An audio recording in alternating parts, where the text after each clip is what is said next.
Hey, this is Bonnie. Welcome to Bonnie Life, where life happens. Look at my old home place. Oh my goodness, I haven't been here in 25 years. It's been at least 25 years since we lived here. This is where my husband and I got our start, in this tiny little ramshackle house on a horse farm, and we were the caretakers. And I can remember so vividly my kids playing on a swing set between those trees, and on that walker right there, we used to hang them up by their belt straps and let them go round and round like it was some kind of a merry-go-round. And there's the horse barn in the background where the horses were kept that we cared for. And we had a big job to do there, and it was a lot of work for very, very little pay. But it was a beautiful place to raise kids. Our kids absolutely loved it. That was the big barn. That was a hay barn there in the front. And if you went around to the back, it was actually a bar set up, and also where we did all of the registrations for the horse shows, which were also held on the grounds. That right there is a barn that we used for people who were visiting for horse shows or rodeos. They kept their horses in that barn, and we also kept our personal horses in that barn, where our patrons kept their horses in the larger barn. And we were responsible for every horse on the property. And you can see that little trailer right there. And we would come from that barn where we'd be working. And by the way, there was a payphone and there was a bell at the top of that barn that would ring, that we could hear from the house, and we'd have to run every time we'd hear the phone ring, because we didn't have a house phone in that little bitty house.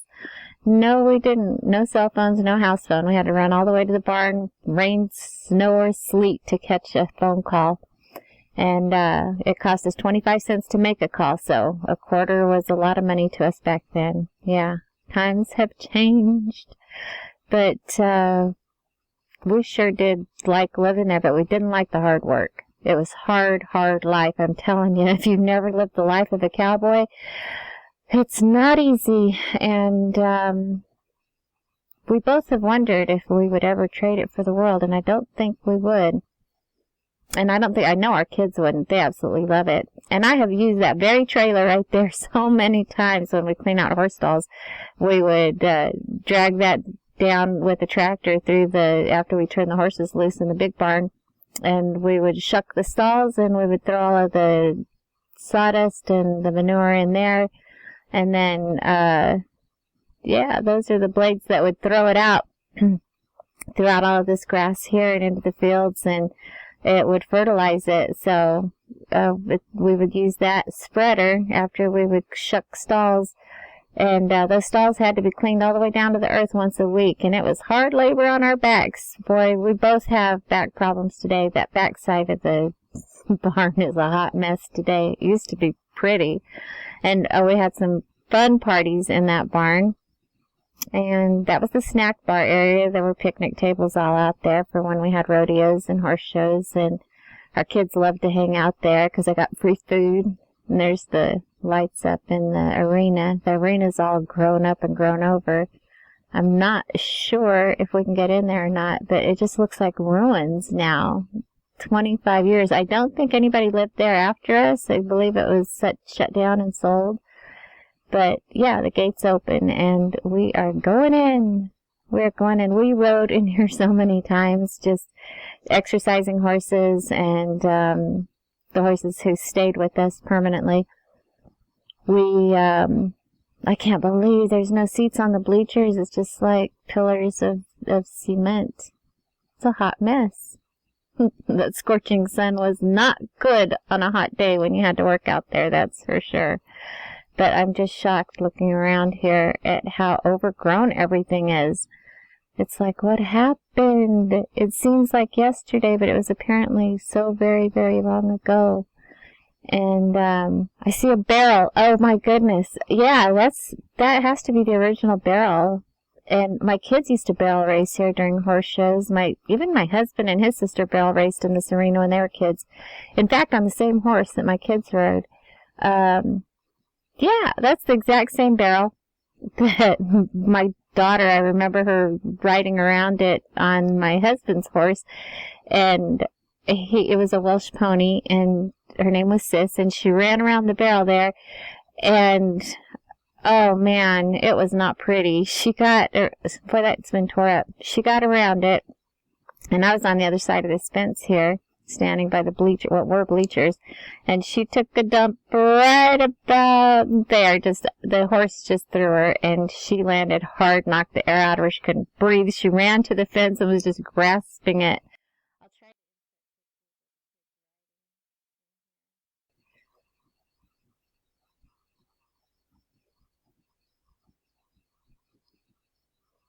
It's just so crazy for me to look back on now.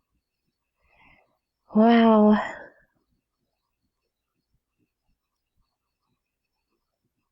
I'll tell you what, nature has a way of taking back what's hers, and she did in this case. We rode these fence lines around the entire property and the arena every day just to check them, and we never saw anything like this being so overgrown. I can't believe the way stuff's grown all the way up into the trees. And my camera work is pretty bad. I had to do a voiceover on this because the wind was so bad while we were out here that you couldn't hear a word I said. And we did the announcing for the shows and the rodeos up in this stand, which I wouldn't dare walk up in today. Yeah, still says the sheriff's posse up there. It was safe once upon a time, and we did the timing and the announcing of people's times, and there was my honey walking. Those are the chutes underneath the stand. It looks so much smaller now than it seemed like it was back then. I think part of it might be missing. Oh, hello, finger. Some of it might be missing. I don't know. It seems like it was a lot bigger back in the day. I don't know what he's trying to do there.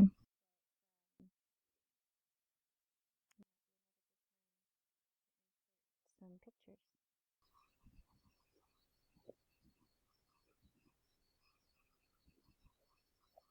The grass, it was just dirt, and of course it was kept plowed up and well cared for and tended because you couldn't risk getting a horse injured. So I'm shocked at this overgrowth. It's crazy. We used to do hay rides, and we would do trail rides on the horses, and we were allowed to use any horses that we cared for, or that we took care of. And I don't know if you can see back beyond this fence, but we would ride way off into the woods and up in the hills, and it would be a whole day of trail riding back in there. A lot of fun. A lot of fun. A lot of time on horseback. I'm surprised I'm not bow-legged today. I'm looking at these chutes. They look just awful. It's so hard to believe. It makes me feel really, really old.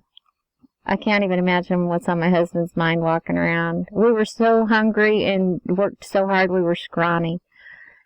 So, oh yeah, he's about to tell me here that this is where he got kicked in the head and had to get stitches because he was kicked in the head by a bull, and I knew about that. And I think I'm going to look for it. Yeah. Do I see it? Do I see it? I'm looking. Yeah, he's got a big scar on the back of his head. And his mom made him quit bull riding at that point for a while because it freaked her out really bad because it knocked him out. And so this arena had been around for a long time, and my husband and his family members all rodeoed here growing up and when they were younger. Strange that we ended up being the caretakers of this place, but it was a roof over our heads, and we didn't have to pay utilities, so our pay was a pittance. Look at how nature just took over.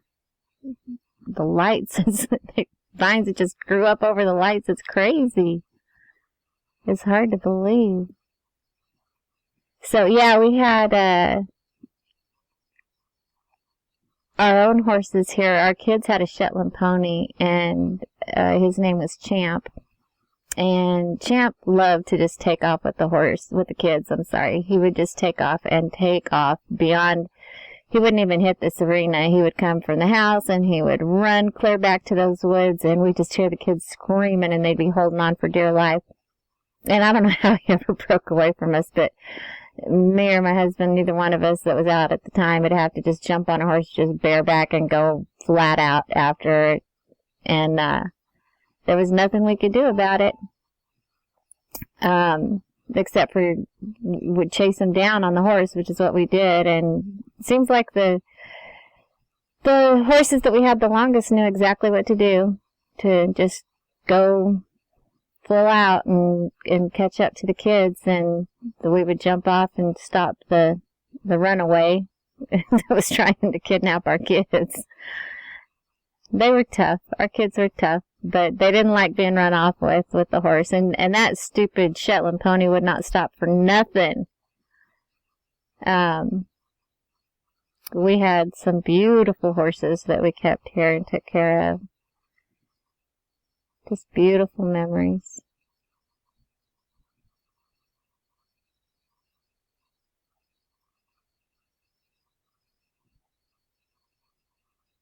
It's just sad to see the shape of the barn and the bleachers gone.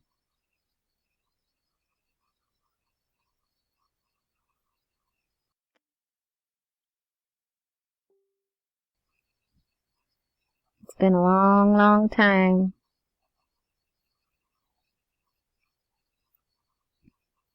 This is the fence where they came in, for, like barrel racers would come in through here. I do believe, I've lost my orientation a little bit. Those chutes right underneath the stand is where, the bulls would be, and, the cowboys would be up on their bulls and we'd throw open the chutes. Well, I didn't. I'm not stupid.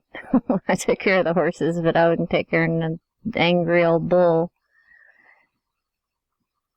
How that barn's just falling apart. I wish that we could have gone in there to show what that looks like. I don't even know if my kids would remember. They were so little. And I could back that trailer up with the wagon like nobody's business through the big barn. This is where we kept our horses. The kids' pony was kept right here through this window. You can see the stall. Old tire to play with, and the wooden stalls. It looks like a small space, but it's not bad at all for a small Shetland pony. And we kept Sis here. Sis was amazing. She was I think I told you she was a Welsh pony. She was a paint. Beautiful black and white paint. And my kids rode her. My husband rode her when he was a kid, and she lived long enough. She could run barrels without without any reins, or you didn't have to have a saddle on her. She just knew.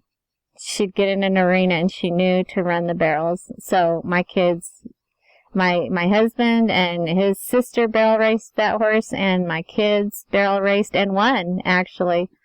They won a couple of horse shows on her, even at her ripe old age. And we kept their Shetland pony in that barn, too. There used to be a flap on this building right here, and for fun, we'd let the kids hang on it when the wind blew. Open the door.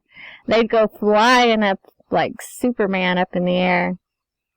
And we had a garden right behind the house, and sometimes the horses would get out and go either eat all of our food or trample it. And I tell you what, we needed that food really, really bad.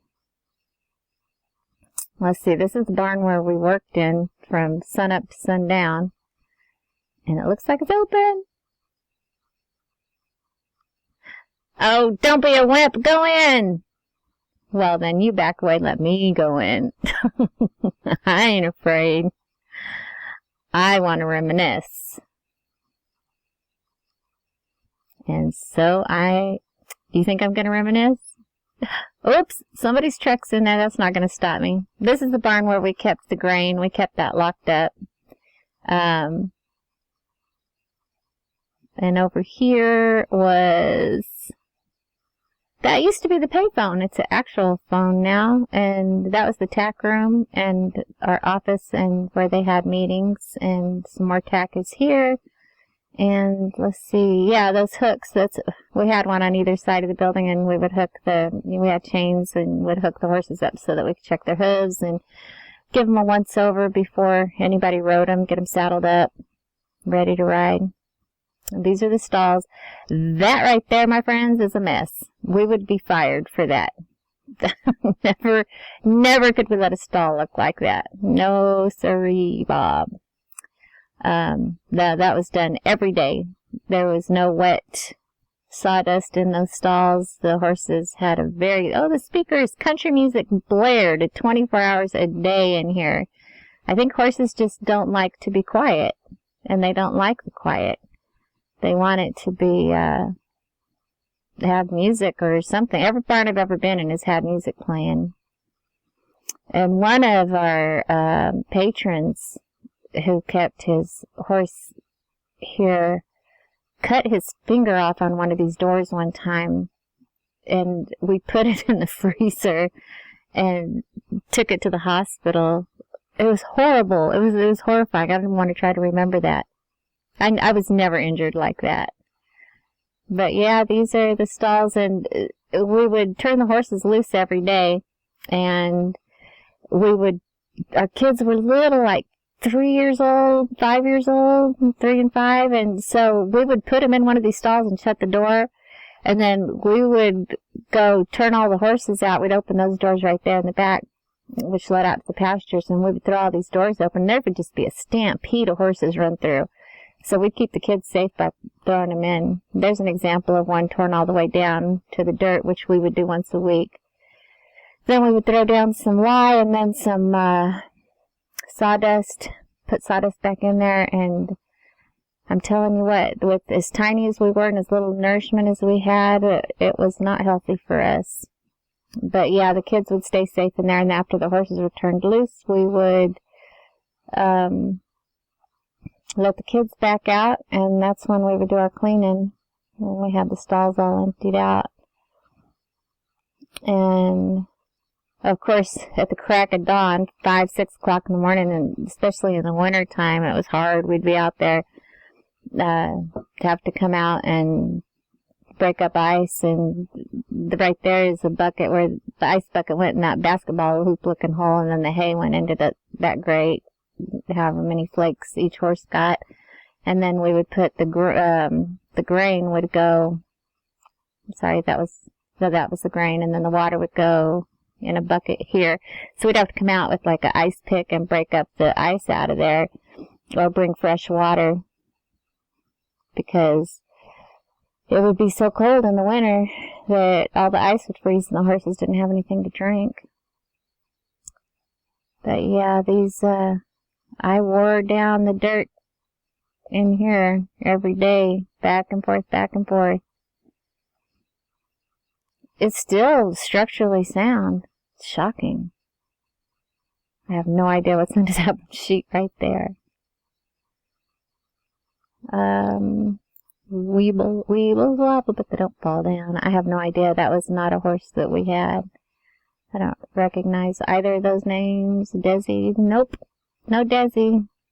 We didn't have either of those horses. So, gosh, the memories. It's crazy, and we were dirt poor. Can I get this through, how poor we were? Here's the thing is, this is why we came back here, because, we get dissatisfied with life sometimes, and we were driving by, we were like a block away from this place, and I told my husband, I said, we seem discontent with our lives, even though we're doing good. We need to take a look back at where we come from, and look at that house. That's where we come from. So, you need perspective once in a while, and that's what we got. Just by walking these grounds, it gave us a lot of perspective, and made me and him both realize just how far we've come, raising 2 little kids in that teeny tiny little house. It's crazy. And then there's that tree right there. Let's see if I can get a zoom in on it. We had my father-in-law's truck, and the kids got in it. I'm telling you, 3 and 5 years old at that time, maybe just a little bit older by then.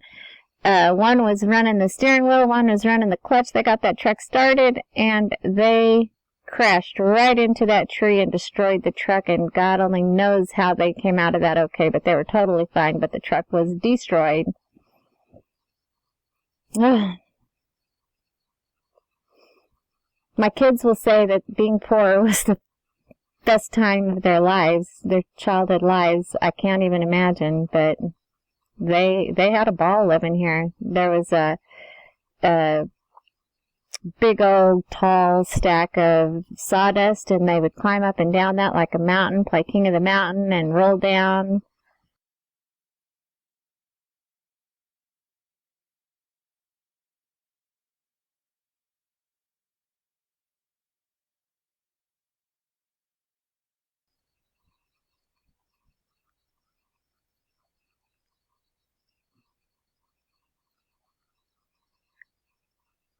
Yeah, the truth of the matter is we survived, and life is good, and we have no regrets. None at all. It was a long time, and we're going on 30 years of being married this year, and we're still we're still going strong. Aw, there we are. Happy. Aw. Thanks y'all for being with us and going on this little tour of our past. Bye.